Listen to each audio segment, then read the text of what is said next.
নমস্কার, দেখছেন কলকাতা টিভি, সঙ্গে রয়েছে অনন্যা। শুরু করছি সংবাদ সারাদিন। গ্রেপ্তার পরিচালক বিক্রম ভাট।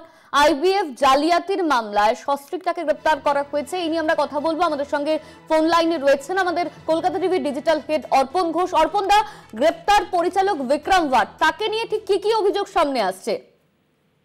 দেখো, লুকআউট নোটিশ জারি করার পর দুই পুলিশের অভিযানে গ্রেপ্তারি করা হয়েছে এবং তার শালিকার বাড়ি থেকে, অর্থাৎ বিক্রম ভাট বলিউড পরিচালক, তার শালিকার বাড়ি থেকে গ্রেপ্তার করা হয়েছে। রাজস্থান পুলিশ এবং মুম্বাই পুলিশ যৌথভাবে অভিযান চালিয়ে তাকে গ্রেপ্তার করেছে। 30 কোটি টাকার প্রতারণার মামলা, একটি আইভিএফ সংস্থার চিকিৎসকের থেকে টাকা নিয়ে এবং তাকে ফেরত না দেওয়া, পুরোটাই কিন্তু পুরোপুরিভাবে এই জালিয়াতির সঙ্গে জড়িত এবং সেই কারণে বিক্রম ভাট, তার স্ত্রী এবং আরো 6 জনের বিরুদ্ধে এই লুকআউট নোটিশ জারি করা হয়েছিল এবং অবশেষে তাদেরকে গতকাল গ্রেপ্তার করা হয়েছে।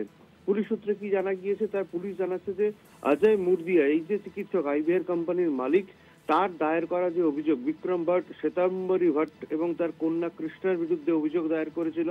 এছাড়া দীনেশ কাটারিয়া, মেহবুব আনসারি, মুদিত বুট্টানন, গঙ্গেশ্বর লাল শ্রীবাস্তব, অশোক দুবে, এই টোটাল 8 জনের বিরুদ্ধে অভিযোগ দায়ের করা হয়েছিল।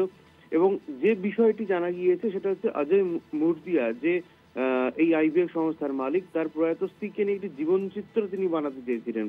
সেই উদ্দেশ্য নিয়ে উদয়পুরের বাসিন্দা দীনেশ কাটারিয়ার সঙ্গে তার দেখা হয় এবং সেই সূত্র ধরে 2024 সালের 25 এপ্রিল মুম্বাইয়ে বিক্রম ভাটের সঙ্গে তার প্রথম সাক্ষাৎ।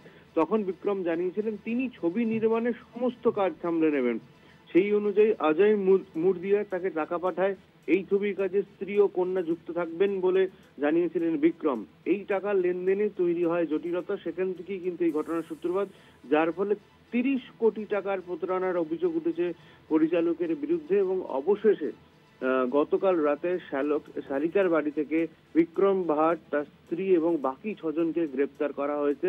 আপাতত তাকে কাস্টাডিতে নিয়ে জিজ্ঞাসাবাদ করা হবে বলে পুলিশ সূত্রে জানা গিয়েছে। অনন্যা, ধন্যবাদ তোমায়। আমাদের সঙ্গে ফোন লাইনে ছিলেন ডিজিটাল হেড অর্পণ ঘোষ।